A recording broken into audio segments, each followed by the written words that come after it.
Let's tell you about the Police and Prison Civil Rights Union, Popcru. They've criticized the stance by Finance Minister Enoch Godongwana on public servants' demands for wage increases.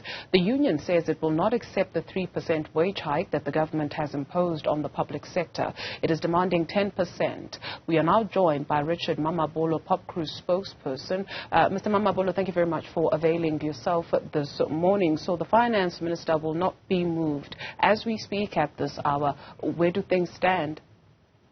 Look, as far as we are concerned, we've had a process of negotiation which did not yield any result.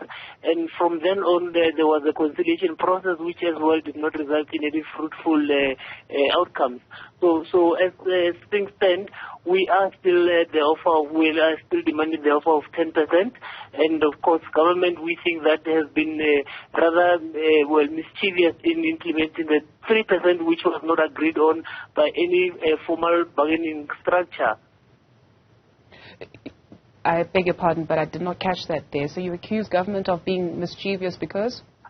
Yes, government has been mischievous because of the fact that they unilaterally implemented a 3% wage offer, which was not agreed on by any form of collective bargaining platform. You remember that under any negotiations, both employer and employees are supposed to have negotiations through collective bargaining processes. Now, this did not happen. And of course, there were no agreements with regards to the recent wage offer. So it's unfortunate that government would then take a stance to say that they're not being moved. They're not going to move from the 3%, which again happens at a time when government had already reneged from the 2018 agreement, one of 2018. And of course, considering the fact that over the past 3 years, government employees, public servants have not received any wage increases. So it's quite unfortunate. We have made it quite clear that we will not settle for anything that is below the inflation rate. And of course, we are adamant that the 3% that had been implemented unilaterally by government is not something that we can allow, because it will create a precedent that every time negotiations fail, government will then take a unilateral decision to implement on whatever they feel is best for workers. It would appear that both parties, yourselves and the employer, are not going to find each other anytime soon. What then does this mean on your part, especially in terms of options available to you? Are we likely to see more industrial action? Most definitely. Remember that we have actually consolidated with other public sector unions from within the three federations, COSATU, FEDUSA, and SAFTU. So this is a joint program that we're actually fighting for. We are all demanding the 10% as a standpoint before we enter into any further negotiations. But clearly, government has been arrogant. They have decided to implement unilaterally. So even in the next coming year, there will definitely be programs rolling out. It's a program that we're not willing to compromise on. It's a precedent we do not want to allow to be seen within the public service, because this clearly means that the government is trying to casualize the public service, and this is something that will obviously render the unions useless.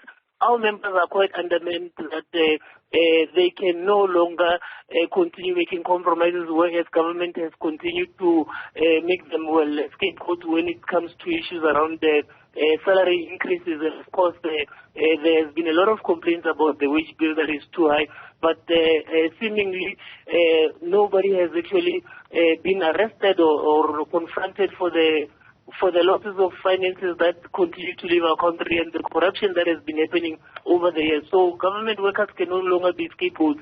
Our members are failing they do not qualify for RDP houses.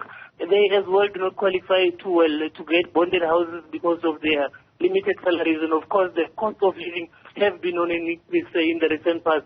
So it's becoming quite difficult for our members to sustain themselves on a regular basis. This as the Police Minister and President Cyril Ramaphosa welcomed 10,000 extra police officers, with some policing experts being worried in terms of resources and those new recruits being well capacitated. How then do you understand the new deployment of the police members? Look, we have obviously been making a call that the SAPS is understaffed and there needs to be an increase in the staff complement to ensure that there's more visibility. But unfortunately, these officers of over 9,000 are going to be into areas which are already understaffed, with police stations that are under-resourced, you know. You look at police stations, the attacks on police stations that have been taking place over the past years. What is most common about them is that, the staff complement is low, but as well the resources that police need to actually use in actually providing the services, the much needed services to the public, are limited as well. The only police stations which are well off are those within affluent areas. In townships, in rural areas, the structures are dilapidated, police cars are not being serviced on a regular basis, and that of course has got an impact on the role that police play.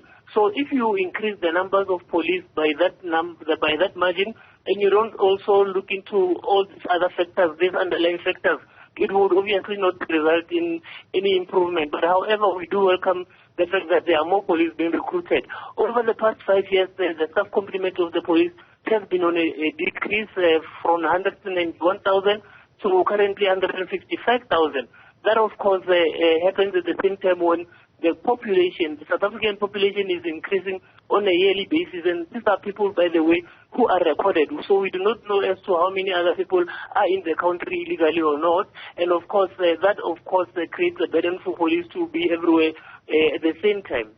Part of the reasons why there have been attacks on police stations as well, or rather there has been tensions between communities and police, is the fact that there's an impression created that our members of the SAPS are lazy and are not doing their work, without understanding that they lack capacity to actually be everywhere at the same time. So those are some of the things that we feel that as much as we increase the numbers of police, we also need to look into.